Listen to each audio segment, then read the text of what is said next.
Assalamualaikum warahmatullahi wabarakatuh. Selamat datang pada pembelajaran IPS MIFD. Kali ini kita akan membahas materi dalam pertemuan ke-11, yaitu tentang tantangan dan peluang keberagaman sosial, ekonomi, pendidikan, dan budaya dalam penguatan identitas nasional. Nah, materi ini juga masih berhubungan dengan materi-materi sebelumnya. Maka ketika teman-teman sudah mengikuti perkuliahan pertama sampai dengan 10, kemudian saat ini melaksanakan perkuliahan 11, semuanya berkesinambungan. Nah, kira-kira apa saja sih yang akan menjadi tujuan dalam pembelajaran ini? Yang pertama, teman-teman akan menganalisis tentang bentuk keragaman di Indonesia, kemudian mengidentifikasi tantangan dan peluang, serta mengaitkan dengan identitas nasional. Dan yang keempat, teman-teman diharapkan mampu mendesain pembelajaran IPS berbasis keberagaman. Nah, kita akan mulai perkuliahan kita. Dalam mengawali perkuliahan ini, kita akan mengingat kembali bahwa Indonesia ini memiliki keragaman yang tidak dimiliki oleh semua negara. Nah, pembahasan tentang keragaman ini sudah sejak awal ya, kita mulai singgung dan juga diskusikan. Kita membahas tentang multikultural, yang dimaknai sebagai kehidupan bersama dengan perbedaan-perbedaan yang dimiliki namun dapat hidup secara harmonis. Maka kita juga tidak boleh melupakan jati diri bangsa Indonesia tentang keragaman yang dimilikinya. Keragaman itu merupakan sebuah keunikan. Maka beberapa keunikan itu harus kita bicarakan hari ini. Yang pertama terkait dengan keragaman etnis. Jadi kita di Indonesia ini memiliki 1.340 suku ya teman-teman, yang tentu saja hal tersebut sangat unik, mengingat tidak semua negara memiliki anugerah yang seperti ini. Maka keragaman itu harus disikapi agar tidak menjadi dasar dari perpecahan. Maka kerukunan itu harus dijaga, dan untuk mengawali persatuan dengan keragaman, maka kita harus menjaganya dari lingkungan yang terdekat. Lingkungan yang terdekat itu siapa? Lingkungan keluarga, kemudian kalau sudah keluar ke kampus, maka lingkungan di kelas, lingkungan pertemanan di fakultas, dan juga tentu saja di masyarakat. Hal ini menjadi salah satu cermin bahwa kita peduli terhadap keragaman yang ada di Indonesia. Selain multi etnis, kita juga akan membahas tentang multi bahasa. Nah, teman-teman, kalau kita menyadari bahwa ada sesuatu yang menyatukan kita, yaitu bahasa Indonesia, maka di balik itu ada yang lebih beragam lagi dari satu bahasa yang kita wajib kuasai sebagai bahasa nasional. Kita juga memiliki keragaman bahasa yang tidak sedikit. Menurut data dari Kemendikbud pada tahun 2026, kita memiliki 718 bahasa daerah. Maka hal tersebut menjadi, itu tadi yang bilang, sebuah anugerah ya, yang dititipkan Tuhan kepada bangsa Indonesia. Dan tentu saja hal tersebut tidak hanya menjadi pemanis data, tapi perlu untuk dijaga. Dan bagaimana agar pengembangan bahasa daerah ini tetap berlangsung dengan baik, sehingga ke 718 itu tidak hilang begitu saja. Jadi setiap penutur asli dari bahasa itu tentu saja harus mempertahankan eksistensi bahasa ibu yang dimilikinya, sehingga meskipun kita sudah terbiasa menggunakan bahasa Indonesia dalam percakapan sehari-hari, ketika kita kembali kepada keluarga, maka ada baiknya juga kita tetap mempertahankan kemampuan berbahasa daerah kita, sehingga bahasa daerah tidak hanya menjadi simbol, tapi juga mampu eksis dalam kehidupan sehari-hari. Nah, konsep keberagaman itu meliputi keragaman sosial, ekonomi, pendidikan, dan budaya. Nah, hal ini nantinya juga akan berpengaruh ya terhadap bagaimana seorang guru dapat menyampaikan pembelajaran di kelas, karena tentunya aspek-aspek yang jadi latar belakang dari murid juga harus diperhatikan. Ketika kita membahas tentang keragaman sosial, maka di balik itu ada status, ada kelompok, ada keberagaman agama. Ketika kita membahas tentang ekonomi, maka terdapat pembahasan tentang kesenjangan pendapatan, misalnya antara satu penduduk dengan warga yang lain, dan juga ada berbagai macam pekerjaan yang menjadi profesi dari orang-orang yang ada di sekeliling kita. Nah, ketika kita membahas tentang pendidikan, maka hal tersebut tidak lepas dari bagaimana pendidikan itu bisa diakses oleh semua kalangan masyarakat, dan bagaimana kualitas pendidikan dari Sabang sampai Merauke dapat terstandar, sehingga sekolah dimanapun di Indonesia akan mendapatkan kualitas yang sama-sama berkualitas. Berbicara tentang budaya, maka kita tidak bisa melepaskan diri dari membahas tentang tradisi, tentang bahasa, tentang adat istiadat. Maka ketika kita membicarakan satu tradisi Betawi misalnya, yang sudah sempat barangkali ya kita diskusikan dalam perkuliahan sebelumnya, tentang tradisi pembuatan roti buaya misalnya dalam acara pernikahan. Kenapa roti buaya itu tidak diganti dengan roti berbentuk kelinci misalnya? Ternyata ada makna filosofis dari pembuatan roti buaya itu. Maka hal ini yang tradisi-tradisi seperti ini yang harus dipertahankan, dan nilai filosofis tersebut juga yang harus diperkenalkan kepada generasi muda, sehingga hal tersebut tidak hanya dianggap sebagai pemanis saja, tapi juga mereka mengetahui makna di balik itu semua. Kemudian terkait dengan tradisi, misalnya ketika ada pernikahan, maka komunitas ini juga harus menyiapkan seorang untuk menjadi palang pintu ya. Mohon nanti koreksi ya kalau Bu Anis ada keliru menyebutkan. Maka mereka yang berperan sebagai petugas palang pintu ini akan menyampaikan pantun-pantun yang menarik ya. Jadi ada berbalas pantun. Kemudian yang hal menarik lainnya tentu saja bisa dilihat dalam prosesi kegiatan adat, yang tentunya satu daerah dan daerah yang lain memiliki keragaman dan keunikan. Nah, teman-teman nantinya juga bisa memberikan contoh tersebut ya, sesuai dengan latar belakang teman-teman dari mana berasal. Maka kalau tadi teman-teman Betawi sudah sempat menyampaikan tentang keunikan persiapan pernikahan, maka teman-teman dari daerah lain juga barangkali dapat memberikan contoh. Nah, hal ini menjadi sesuatu yang tetap harus dilestarikan. Maka ketika kita menjadi generasi muda, seharusnya tidak hanya mengikuti tradisi itu sebagai kebiasaan sehari-hari saja, atau kebiasaan yang dilakukan pada bulan-bulan tertentu saja, tapi juga harus memahami makna di balik kenapa tradisi tersebut hidup dan berkembang di masyarakat. Berbicara mengenai identitas nasional, maka kita tidak boleh melupakan bahwa identitas nasional ini menjadi salah satu dasar ya, yang menyatukan perbedaan satu dengan yang lain. Maka kita bisa memberikan poin-poin dalam membahas ini. Yang pertama berkaitan dengan Pancasila. Kemudian hal berikutnya adalah Bhinneka Tunggal Ika. Yang ketiga NKRI dan juga bahasa Indonesia. 4 poin ini menjadi pembahasan yang sangat penting terkait dengan identitas nasional. Maka ketika kita bicara Pancasila, kita tidak boleh melepaskan nilai-nilai dari kelima silanya. Yang nilai satu dengan yang lain saling berhubungan, nilai satu dengan yang lain saling mendukung. Maka ketika nilai dari salah satu sila dihilangkan, tidak akan sempurna lagi. Mulai dari nilai ketuhanan sampai nilai keadilan sosial itu memiliki pemaknaan dan memiliki nilai yang saling terkait. Ketika kita berbicara tentang Bhinneka Tunggal Ika, maka kita tidak hanya memahami bahwa pengertian dari Bhinneka Tunggal Ika itu adalah berbeda tetapi tetap satu jua. Yang harus kita turunkan lagi atau kita perdalam lagi dari makna itu adalah bahwa keberagaman ini menjadi pendukung ya bagi persatuan dan kesatuan bangsa Indonesia. Maka moto yang dimiliki bangsa Indonesia ini tidak hanya menjadi pemanis, tapi memang menjadi dasar dari keberagaman yang menyatukan satu dengan yang lain. Berikutnya, identitas nasional ketiga yang kita bahas adalah Negara Kesatuan Republik Indonesia. Maka di dalam Negara Kesatuan Republik Indonesia itu tidak hanya ada pemerintahan yang berdaulat, tapi di sana ada rakyat, ada masyarakat. Maka masyarakat ini menjadi masyarakat yang saling memegang erat, saling bersaudara, saling menguatkan satu dengan yang lain atas dasar perasaan saling menghormati dan meyakini bahwa keberadaan negara yang tetap dalam kondisi baik, tidak ada konflik di dalamnya, menjaga kerukunan itu menjadi sebuah nilai yang harus dipertahankan. Dan identitas nasional yang keempat yang kita bahas adalah tentang bagaimana bahasa Indonesia menyatukan dan mampu menjadi solusi ya bagi komunikasi antara masyarakat di daerah satu dan di daerah yang lain dengan bahasa daerah yang berbeda-beda. Maka ketika bahasa Indonesia itu misalnya belum ada, pasti akan kesulitan sekali ya untuk berkomunikasi satu dengan yang lain. Maka bahasa Indonesia menjadi bahasa pemersatu yang menyatukan masyarakat dari ujung timur sampai ujung barat Indonesia. Dan bahasa Indonesia juga dijadikan sebagai bahasa pengantar dalam dunia pendidikan. Hal lain yang akan kita bahas adalah tentang keberagaman. Nah, di dalam keberagaman itu ada tantangan. Kalau tadi kita menyebutkan moto Bhinneka Tunggal Ika misalnya, yang berarti berbeda-beda tetapi tetap satu jua. Maka makna dari berbeda-beda tetapi tetap satu jua itu bukan hanya makna yang simbolis saja, tapi merupakan makna yang harus terjawantahkan dalam kehidupan sehari-hari. Karena kita tidak dituntut untuk menjadi sama, tapi dari Bhinneka Tunggal Ika itu kita belajar bahwa berbeda itu menjadikan kita semakin bersatu. Meskipun ada perbedaan bahasa antara orang Jawa dan Sunda, antara orang Madura dan orang Minang misalnya, tapi perbedaan itu tidak menjadikan mereka saling bermusuhan satu dengan yang lain, malah semakin mensyukuri bahwa ada perbedaan tersebut, sehingga lebih banyak yang bisa dipelajari lagi, lebih banyak yang bisa digali dari perbedaan tersebut. Maka meskipun hal itu mudah diucapkan, tapi di dalam keseharian dan di dalam pelaksanaannya juga tetap ada tantangan yang harus dihadapi. Tantangan yang pertama adalah konflik sosial dan intoleran. Maka hal ini menjadi dasar yang mencederai dari keberagaman yang menyatukan tadi. Intoleran itu menjadi salah satu cermin bahwa masyarakat tidak memiliki pengikat satu dengan yang lain. Karena ketika kita berbicara intoleran atau adanya konflik sosial, berarti tidak ada penghormatan satu dengan yang lain. Hal itu akan mencederai dari keberagaman yang dimiliki bangsa Indonesia itu sendiri. Yang kedua adalah kesenjangan ekonomi, yang ketiga ketimpangan pendidikan, yang keempat globalisasi yang mengikis budaya.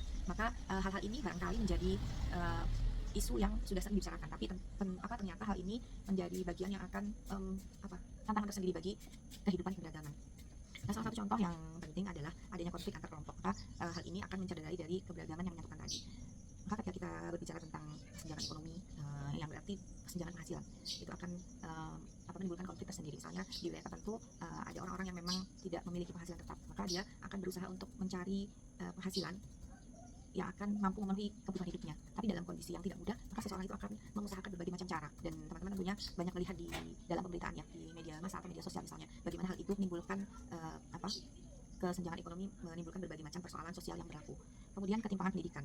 Nah, seharusnya pendidikan ini memiliki kualitas yang sama ya, dari Sabang sampai Merauke. Maka standar pendidikan Indonesia dari wilayah yang paling luar dari Indonesia sampai dengan wilayah ibu kota seharusnya memiliki kualitas yang sama, baik ketika melaksanakan pembelajaran maupun akses pembelajaran itu sendiri. Maka ketika terdapat ketimpangan bahwa pembelajaran di ibu kota itu jauh lebih bagus misalnya dibandingkan dengan di daerah 3T, maka hal ini akan memicu tantangan dari keberagaman itu sendiri. Maka pemerintah sudah memberikan pemersatu ya, yaitu bagaimana agar pembelajaran dapat berlangsung dengan standar yang sama dari wilayah timur sampai dengan wilayah barat. Namun tentunya usaha itu memerlukan waktu yang cukup dan juga dukungan dari masyarakat agar semuanya dapat berlangsung dengan baik. Maka teman-teman ketika ingin mendalami lebih lanjut, teman-teman harus mempelajari ini kembali tentang bagaimana ketimpangan pendidikan di Indonesia apakah sudah teratasi. Berikutnya tentang globalisasi yang mengikis budaya. Tentu saja makna dari globalisasi itu perlu kita renungkan kembali. Proses mendunia tanpa batas ini seharusnya memberikan kemudahan akses ya bagi setiap warga masyarakat Indonesia untuk mengakses berbagai macam informasi dan juga kegiatan yang penting untuk meningkatkan skill masing-masing. Tapi ternyata hal ini juga menimbulkan efek atau dampak negatif. Salah satunya adalah mengikis budaya. Maka sebagai mahasiswa tentunya memiliki skill dalam mengakses atau menerima berbagai macam informasi. Maka filter yang dimiliki oleh teman-teman itu dijadikan sebagai cara terbaik ya, agar budaya yang dimiliki kita tidak terkikis oleh budaya baru yang masuk. Barangkali tidak semua budaya itu cocok ya diterapkan bagi kita, tapi bukan berarti kita menutup diri dari hal-hal baru yang masuk. Namun kita harus mencermati budaya mana yang sesuai dan dapat dilaksanakan oleh masing-masing dari kita yang akan mempengaruhi skill yang kita miliki.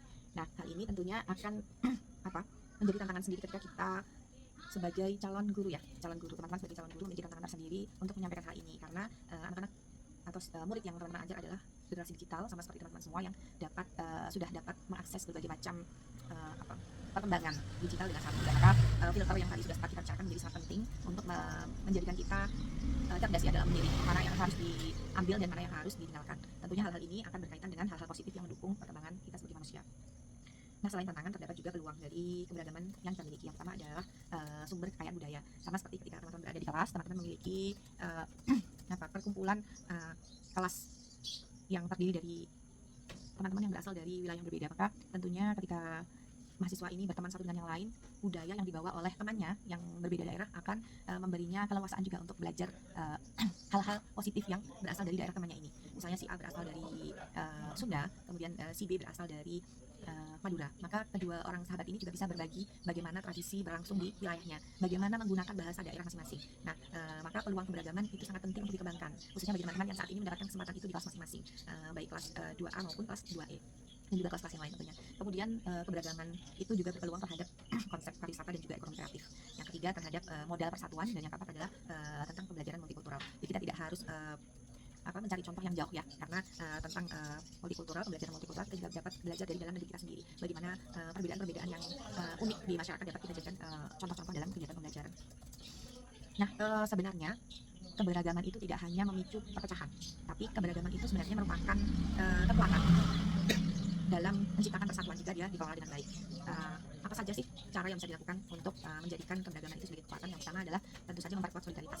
Seperti ketika teman-teman berada di kelas, solidaritas terjaga, satu dengan yang lain saling menguatkan. Ketika berdiskusi juga berdiskusi yang membangun, maka ini menjadi penguat dari persatuan itu sendiri. Kemudian tingkatkan toleransi. Nah, toleransi ini tidak hanya menjadi contoh atau tindakan yang berkaitan dengan perbedaan agama, tapi toleransi juga berkaitan dengan pemikiran. Jadi teman-teman ketika teman-teman sedang mengikuti kegiatan diskusi atau debat dengan teman dari suku yang lain misalnya, maka toleransi dalam kegiatan tersebut harus dihidupkan. Toleransi terhadap pemikiran yang berbeda dari kita. Maka kita harus menghormati setiap pemikiran yang hadir ya, karena itu menjadi penguat bagi kegiatan yang akan kita laksanakan di kelas misalnya. Kemudian yang ketiga adalah memperkokoh bangsa. Maka keberagaman ini seharusnya tidak menjadi pemicu perpecahan ya, tapi seharusnya malah memperkuat keberagaman yang menyatukan. Nah, bagaimana caranya? Caranya adalah melalui kegiatan-kegiatan yang membangun dan juga melibatkan semuanya. Hal ini biasanya terjadi pada saat yang mudah menjadi contoh, biasanya adalah kegiatan-kegiatan tahunan misalnya, dalam peringatan hari kemerdekaan, dalam kegiatan kerja bakti bersama, dalam kegiatan peringatan acara tertentu yang mempertemukan warga satu dengan yang lain. Hal ini menjadi salah satu penguat bagi persatuan dan kesatuan warga masyarakat yang tentu saja harus memperkokoh ya kesatuan bangsa itu sendiri. Berikutnya kita akan membahas tentang peran mahasiswa sebagai calon pendidik ya, baik di MI maupun di SD. Nah, teman-teman menjadi agen integrasi bangsa yang di dalamnya memiliki tugas-tugas yang strategis ya. Yang pertama adalah menanamkan toleransi sejak usia di SD. Yang kedua, membentuk karakter Pancasila. Yang ketiga, mengajarkan hidup dalam keberagaman. Yang keempat, membentuk sikap. Yang kelima, menjadi teladan. Yang keenam, membangun empati. Namun dari keenam poin-poin ini, Ibu ingin menyoroti bahwa teman-teman sebagai pendidik adalah juga teladan bagi peserta didiknya. Karena bagaimanapun juga, murid di MISD ini tidak hanya melihat orang tuanya sebagai figur yang dicontoh, tapi juga guru dan juga kepala madrasah yang ada di sekolah masing-masing. Sehingga ketika teman-teman berlaku positif, ketika menyampaikan hal-hal yang baik, maka hal tersebut yang akan terapkan pada memori murid-murid yang ada di sekolah atau madrasah, sehingga hal itu akan menjadi contoh baik bagi perilakunya dalam kehidupan sehari-hari. Sehingga apa yang diucapkan, apa yang dilakukan, apa yang dipikirkan harus selaras. Sehingga ketika murid kalian adalah anak-anak yang menirukan apa yang menjadi tingkah laku positif teman-teman sebagai guru, maka hal itu akan menjadi hal yang sangat positif bagi perkembangan karakter murid tersebut. Nah, sebagai penutup, Ibu akan menyampaikan bahwa keberagaman itu sebetulnya memiliki kekuatan yang besar bagi keutuhan bangsa dan negara kita. Oleh karena itu, kita memiliki tanggung jawab yang besar untuk menanamkan nilai-nilai positif. Di antaranya adalah nilai toleransi, nilai-nilai persatuan, dan juga cinta tanah air sejak dini. Hal tersebut dapat kita gali kembali ya dari lima nilai dalam Pancasila. Nah, kenapa hal ini harus dibicarakan? Karena tentunya masa depan Indonesia itu akan ditentukan dari bagaimana kita mendidik generasi muda saat ini. Ketika kita mendidik dengan hal yang positif, 10 dan 20 tahun kemudian barangkali mereka akan menerapkan hal-hal itu. Maka bagaimana membangun bangsa adalah membangun pendidikan saat ini. Maka sebagai calon pendidik tentunya teman-teman harus mulai mempersiapkan diri. Dalam hal ini kita sedang belajar pembelajaran IPS, maka teman-teman harus mulai mencari tahu apa yang akan dilakukan, apa yang akan dikembangkan, dan bagaimana menjadi agen perubahan itu sendiri dalam pembangunan pendidikan di Indonesia. Nah, sebelum di akhir perkuliahan ke-11, Ibu ingin memberikan pertanyaan ya sebagai refleksi. Nah, pertanyaan ini adalah sebuah situasi atau sebuah persoalan yang harus diselesaikan oleh teman-teman secara mandiri. Ibu ingin membacakan permasalahan yang terjadi. Jadi permasalahan ini terjadi di sebuah lembaga pendidikan dasar di pinggiran kota yang di dalamnya terdapat keragaman siswa dari latar belakang budaya dan ekonomi. Nah, pada minggu-minggu terakhir ini, ibu guru atau bapak guru menemukan adanya permasalahan. Permasalahan yang pertama adalah siswa dari keluarga berpendapatan lebih mampu cenderung membentuk kelompok, jadi membuat semacam geng ya, dan enggan bekerjasama dengan siswa dari latar belakang ekonomi yang lebih rendah. Kemudian permasalahan kedua, terjadi ejekan terhadap siswa yang menggunakan bahasa daerah tertentu, sehingga menimbulkan rasa tidak percaya diri dan konflik antar siswa. Nah, dalam persoalan ini guru IPS telah mencoba menjelaskan tentang pentingnya keberagaman. Jadi di kelas guru IPS sudah menjelaskan bagaimana harusnya bersikap dalam keberagaman dan persatuan. Tapi pendekatan yang digunakan oleh ibu atau bapak guru tersebut ternyata belum efektif untuk memberikan perubahan dalam perilaku murid tersebut. Nah, pertanyaan untuk teman-teman sebagai calon guru MISD, silakan menganalisis kasus atau persoalan tersebut, kemudian lebih mendalami lagi faktor penyebabnya, serta mohon teman-teman merancang solusi yang terbaik dari permasalahan tersebut. Nah, nantinya teman-teman harus membuat format jawaban yang akan dibukukan dalam kolom komentar. Formatnya adalah jawaban dari teman-teman semua, kemudian spasi kelas dan spasi 3-nya paling akhir. Nah, teman-teman dapat mengisi atau mengerjakan pada jam perkuliahan masing-masing. Terima kasih atas pertemuan hari ini. Mari kita jaga persatuan dan kesatuan melalui hal-hal positif. Dan ketika kita bisa menyebarkan hal positif, maka akan kita lakukan saat ini juga. Terima kasih banyak teman-teman. Semoga sehat selalu. Sampai jumpa dalam perkuliahan berikutnya. Wassalamualaikum warahmatullahi wabarakatuh.